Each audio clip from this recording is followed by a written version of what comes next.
Hello everybody, welcome to another guide and tutorial for the golden shot. Difficulty level is medium, and this is Jubilee Grove hole number 4.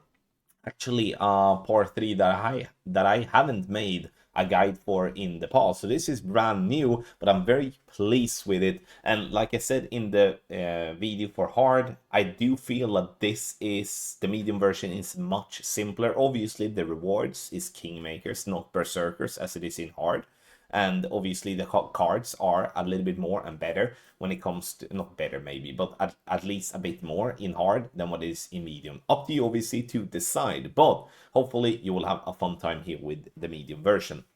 This is a New Year's Eve special. You would think that I would do other things than doing content, but I've always said that if I do have the time, I will do my best to provide some free content when it comes to the golden shot, because I know how many players that do depend on this.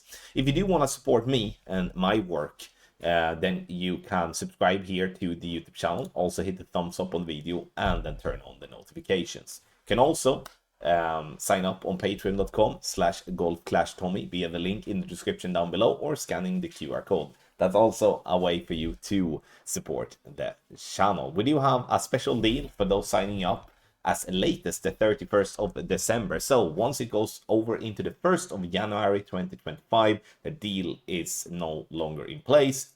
And that is, we have 25% discount on all our premium guide packages on Patreon. Loads of people already signing up to try their luck. Not luck, but try out our stuff to improve their game.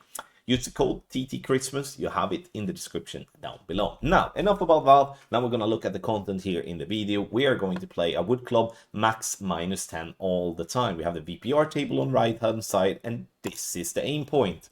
You can see that we are using the rings here as reference. It doesn't matter if you add the spins before or after. We do have the left side of the white ring to be by the rough line, and we have the right side of the red ring to be where the sand meets the fairway. That's the spot in all wind angles, wind strength that we can have. So simple enough. And then we obviously have some spins that we're going to do depending on what type of wind direction we have. The thing that I would say is that will be the most common here is, like, if you do have a little bit too much backspin, you will most likely go short in line. If you do have too little backspin, you are going to come in a little bit hot and go on the left side of the cup. So the hole-in-one here, whilst it's very makeable, it's not super duper easy to get. You need to get the correct speed, but we're playing into a funnel, and that's always very enjoyable. So let's go with shot number 1. We are moving up into wood club, looking for the white ring and the red ring as our aim point. Now you can see I'm using 3.2 backspin together with 2 right spin here. And that is a little bit too much. That's why we do have 3 backspin only in this angle in the guide. 4.8 miles per hour is 2.1 rings. And here you can see that I'm not pulling over the bullseye. I'm just pulling to the bullseye, and I'm actually doing that on every single shot in this one. That's because the rings to pull is going to be below 2 rings in more or less all the winds. You can see we land on fairway. Always looks like it's gonna go super short, but if you're just entering the green, the ball will funnel down towards the pin. But as you can see, we're not really having enough speed to get the ball to roll all the way towards the hole. However, though, it's getting ourselves in a situation where we are getting close to the hole. So we're always going to get the somewhat the inner chests, if anything, which is obviously very good. All right, white ring to the left by the rough line, red ring to the right where the sand meets the fairway. We're applying the spins using like a 2.4 backspin, 2 right spin here in the video.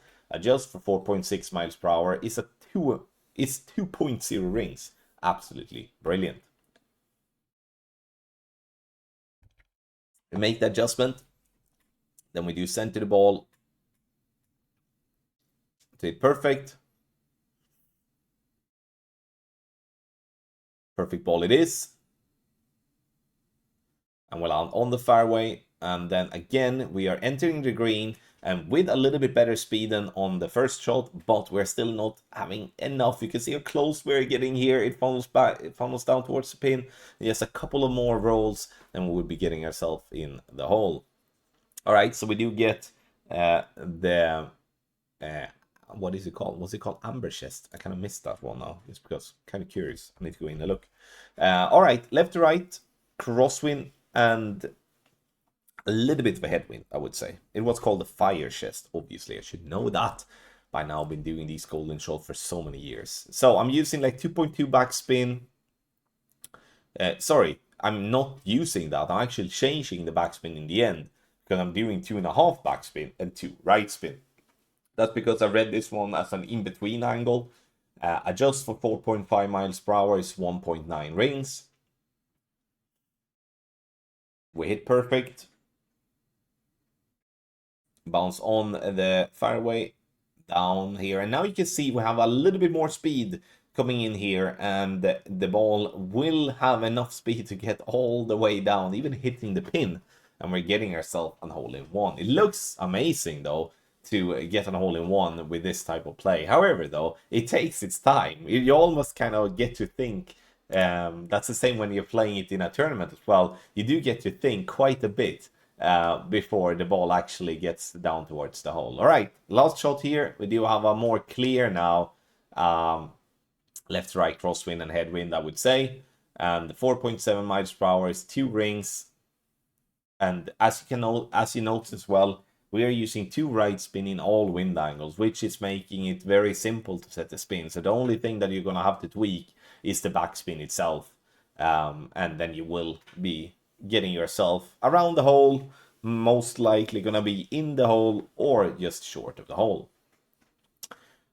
Fairway, rolls down the green, and we are getting this ball to funnel down, dropping nicely dead nuts for a hole-in-one. The last hole-in-one of the golden shot, for me at least, before we are entering 2025. Onyx chest it is, and we will summarize with the text guide. All right, the text guide we do have here. This is Jubilee Grove, hole number 4. We have a shot structure that is very simple. White by rough, red by sand. It doesn't matter if you're adding spin before or after you have found the spot. Scan the QR code for access to the best guides on the market, exclusive tour shootout and ultimate tournament text guides. Scan the QR code or use the link in the description down below. If you sign up before 2025 starts, then you have the possibility for a 25% discount as well, but hurry up. Now when you have the spins, it's a direct tailwind, 3.1 backspin, and like I say it again, there's always going to be 2 bars of a right spin, which is max. That's why it says max right. So I'm just going to list the backspin for you all. Then just remember there's always going to be 2 right spins. So direct tailwind, 3.1 backspin, left to right, crosswind and tailwind, and right to left, crosswind and tailwind, 3 backspin. Direct crosswind left to right and right to left, 2.7 backspin. Left to right, crosswind and headwind, and right to left, crosswind and headwind, 2.3 backspin, and direct headwind, 2.2 backspin. You can find this text guide on our website, golfclashtommy.com, or via a link in the description down below. Thank you once again, everybody, for watching another guide and tutorial for the golden shot. I want here in the end to wish you all Happy New Year, and I will see you all in 2025.